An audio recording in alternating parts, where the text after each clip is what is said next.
சிறுகதை இந்திரன் பெற்ற சாபமும் பெண்கள் மாதவிடாய் பெற்ற கதையும். ஒருமுறை குரு பிரகஸ்பதி இந்திரன் மீது கோபப்பட்டார். அப்போது இந்திரன் ராஜ்யத்தை விட்டு ஓடி பிரம்மாவை அணுகினார்.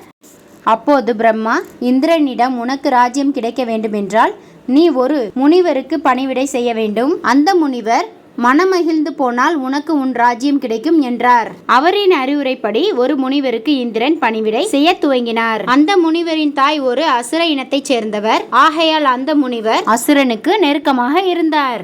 அந்த முனிவர் அசுரனிடம் நெருக்கம் காட்டி வந்ததை அறிந்த இந்திரன் அந்த முனிவரை கொலை செய்தான். இதிலிருந்து தப்பிக்க இந்திரன் மலரில் மறைந்து விஷ்ணுவை வணங்கினான்.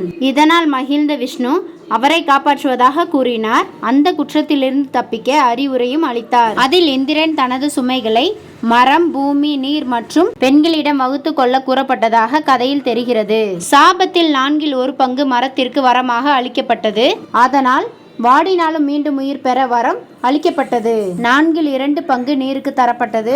இந்த நீர் மற்ற பொருட்களை சுத்தம் செய்ய புனிதம் அடைய உதவும் என வரமளிக்கப்பட்டது. 4 பங்கு பூமிக்கு வரமாக அளிக்கப்பட்டது.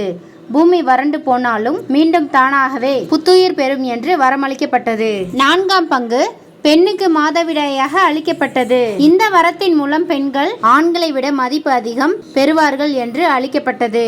இந்த கதை பற்றிய கருத்துக்களை கமெண்ட்ல சொல்லுங்க. நன்றி, வணக்கம்.